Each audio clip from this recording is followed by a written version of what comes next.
25절까지 말씀을 봅니다. 로마서 1장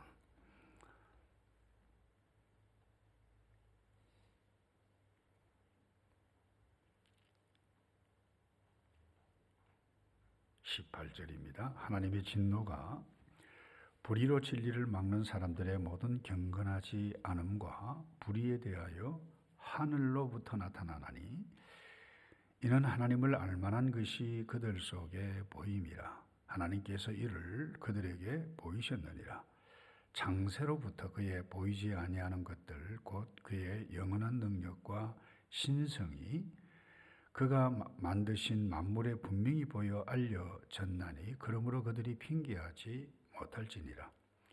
하나님을 알되 하나님을 영화롭게도 아니하며 감사하지도 아니하고 오히려 그 생각이 흠하여지고 미련한 마음이 어두워졌나니 스스로 지혜 있다 하나 어리석게 되어 썩어지지 아니하는 하나님의 영광을 썩어질 사람의 새와 짐승과 기어다니는 동물 모양의 우상으로 바꾸었느니라. 그러므로 하나님께서 그들을 마음의 정욕대로 더러움에 내버려 두사 그들의 몸을 서로 욕되게 하게 하셨으니 이는 그들의 하나님의 진리를 거짓 것으로 바꾸어 피조물을 조물주보다 더 경배하고 섬김이라. 주는 곧 영원히 찬송할 이시로다. 아멘. 로마서는 여러분이 아시다시피 로마 지역에 있는 복음을 이미 알고 있는 성도들에게 사도 바울이 나 이렇게 하나님의 종이 되어진 것을 감사해가고 사랑해가고 전했어요. 그런데 복음을 아는 사람들이었는데 너희가 2절, 3절, 4절에 쭉 보면 복음을 알기를 원하고 또 복음을 내가 너희에게 전하기를 원한다. 참 이 로마서는 대단한 것입니다. 그래서 그 복음을 받고 변화된 사람들이 1세기뿐만 아니라 오고 오는 인류의 우리 문화사, 역사를, 교회사를 보면 특별히 여러분들이 그 어거스틴이라고 하는 젊은 청년 시절만 하더라도 타락하고 방탕했는데 이 로마서를 읽는 가운데 복음을 만난 사람들이 어떻게 살아가야 할지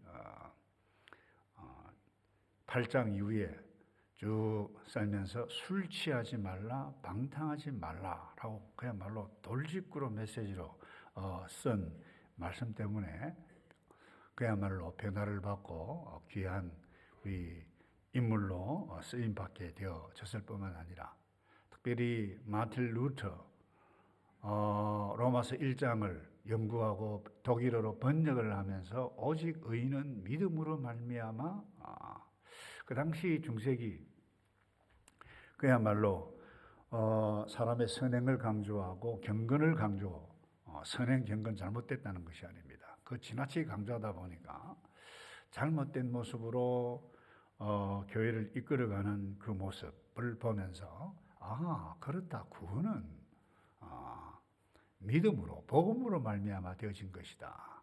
그래서 종교 개혁을 일으키게 되어진 원동력을 갖게 한 것이 이 로마서입니다. 지난주 우리 하나님의 인도하심을 받으려면 말씀을 묵상하고 읽어라라고 하는 그것 하지 아니하면 우리가 하나님의 인도하심을 받을 수 없는데 이와 같은 구체적으로 시대마다 하나님의 말씀을 읽고 묵상할 때마다 그 시대에 맞는 하나님의 인도하심을 받아갈 수 있는데 오늘도 이런 맥락으로 이 말씀을 읽기를 바라는데 여러분이 로마서 1장은 이 복음의 능력과 믿음에 관해서 말씀을 해요. 여러분이 알다시피 복음이 뭡니까? 복음은 한마디로 이야기하면 예수죠. 예수님이죠. 예수님을 만나면 죄 가운데서 사함을 얻고 새로운 모습으로 살아가게 되어진다. 이게 믿음이 있게 되어지면 이 복음을 믿게 되어지고 복음의 능력이 나타나게 되어지면 삶이 달라진다. 아주 심플한 메시지인데 알다시피 바울은 과거에 이 율법대로 살면 자신의 삶이 행복해질 것이다라고 믿었습니다만은 그 잘못되어진 걸 깨닫고 예수 만나면 인생 달라져서 어떻게 살아가게 되어진다. 나 자신을 보아라. 간증과 같은 메시지를 그야말로 수많은 많은 서신서를 쓰게 되어졌는데 무엇보다 그래요. 나는 복음의 종이 된 것, 복음을 전하게 된 것 정말 자랑스럽게 생각한다 하면서 계속해서 1세기에 유럽에 소아시아에 편지를 썼는데 오늘 메시지 아주 심플합니다. 복음의 능력을 믿지 않으면 살 소망이 없다. 그래서 예수 믿어라.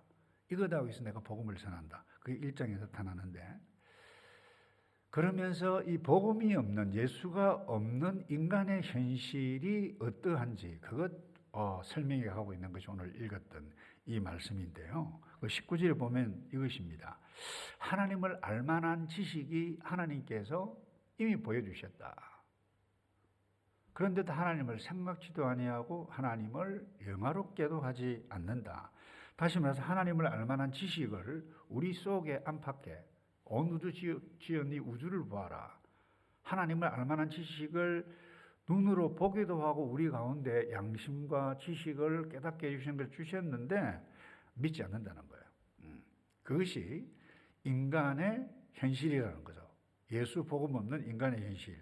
그래서 19절에 이는 하나님을 알만한 것이 그들 속에 보임이라 하나님께서 이를 그들에게 보이셨느니라. 창세로부터 그의 보이지 아니하는 것들 곧 그의 영원하신 능력 신성이 그가 만드신 만물에 그래요.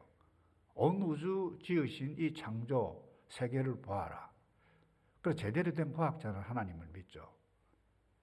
천체를 연구하고 별을 보는 사람들은 하더라도 이것이 어떻게 가능했을까? 사람으로서는 불가능하다. 자연스럽게 예수 믿지 않는 부모로부터 소개를 받지 않아도 알 수 있도록 주셨다. 이걸 신학적으로는 일반 계시라 그럽니다. 그렇기 때문에 그들이 나 하나님 몰라서 믿지 못했다. 복음 알지 못해서 믿지 못했다. 핑계할 수 없다는 것이죠.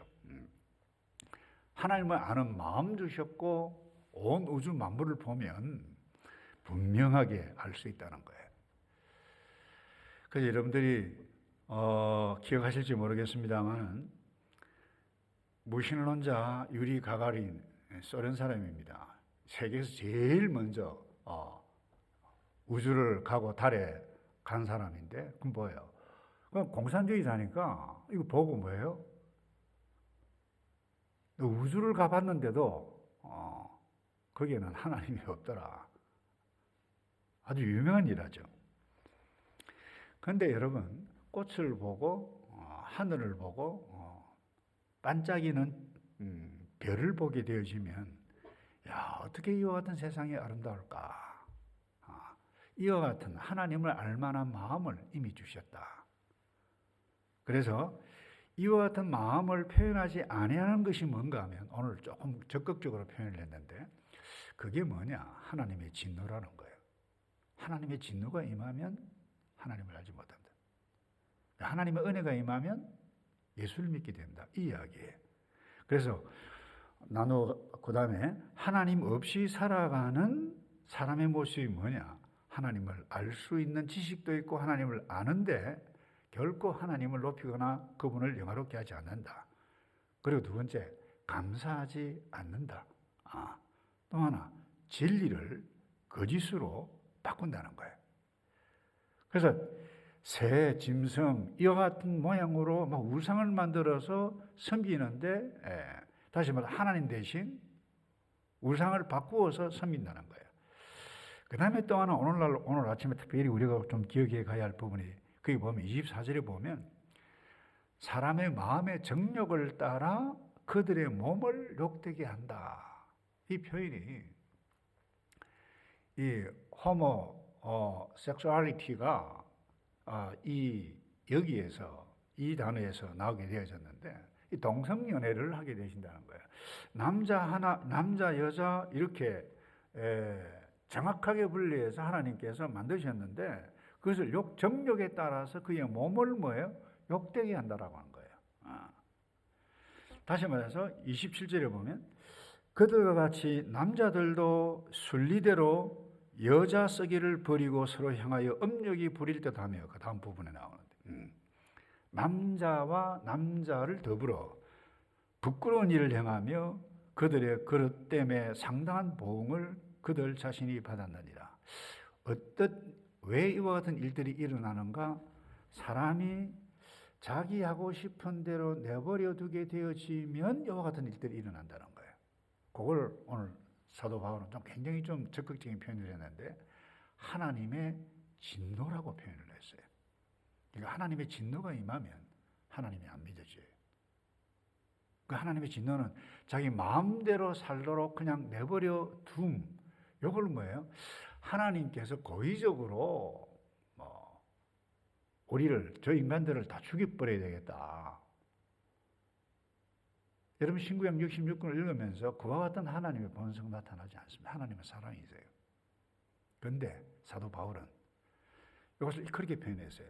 그런데 하나님을 모르는 인간들이 마음대로 살도록 내버려 두는 것, 이것이 하나님의 진노다. 그렇게 표현이 되어져 있습니다. 그래서 29절에 보면 불의와 추악과 탐욕과 온갖 부모를 거역하는 것까지 쭉 표현을 해가고 있는데 온갖 마음 속에 나쁜 마음을 둔다는 거예요.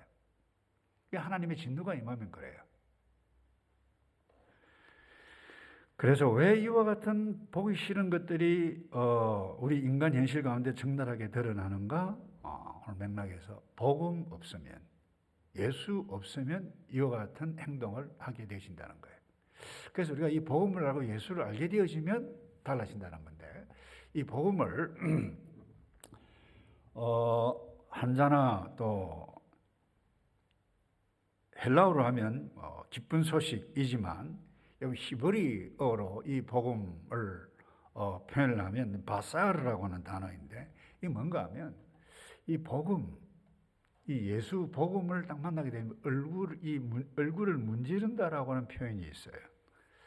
여러분이 이 얼굴을, 사람의 얼굴을 한번 문지르 보세요. 어떻게 됩니까? 창백했던 얼굴이 계속해서 문지르지면 윤기가 나요. 빨개질 수 있다는 거예요. 핏기가 돌다는 거예요. 그래서 또 다른 말로 문질러 때를 벗기다라고 하는 의미가 거기에 또 그 속에 담겨져 있는데, 그러니까 복음을 알고 예수를 딱 믿게 되어지면 뭐예요? 죽어가는 얼굴색이, 창백한 얼굴색이 환하게 뭐예요? 문지르게 되어져서 빛나는 얼굴로 나타나게 하는 것이 뭐예요? 복음의 그 히브리적인 단어의 의미라고 하는 부분입니다. 그래서 여러분 예수 믿으면 얼굴이 달라져야 돼요. 그래서 예수를 믿으면 삶이 달라집니다. 제가 처음 시작할 때 어거스틴 이야기했습니다만 참 못된 짓 많이 했어요. 그 어머니 모니카의 기도 때문에 살아나기도 했습니다만 하나님의 은혜가 임하니까 하나님의 말씀이 막 들리는 것 같아요. 뭔가 부르는 것 같아요. 그 친구와 하원에 있다가 그래서 집어서 읽으라라고 하는 음성 같은 것이 자기 땅에 딱 폈는데 뭐예요? 로마서를 펴게 되어졌는데 술 취하지 말라, 방탕하지 말라 라고 하는 이 말씀을 읽고 정신 차려서 죽어가는 자기의 삶, 그야말로 형편없는 창백해진 자기의 얼굴이 피어져 나는 그와 같은 일들 보게 되어지는데, 여러분 예수 믿는 사람 얼굴 살아납니다. 그래서 예수 믿기 전과 예수 믿고 난 이후에 인생 달라진다는 거예요. 사도 바울을 보면 그래요. 그래서 오늘 이 아침에 하나님께서 나를 내버려 두지 아니하고 하나님의 은혜가 임해서 예수가 믿어지고 복음 안에서 나를 살게 해주신 것 정말 감사합니다. 정말 감사합니다.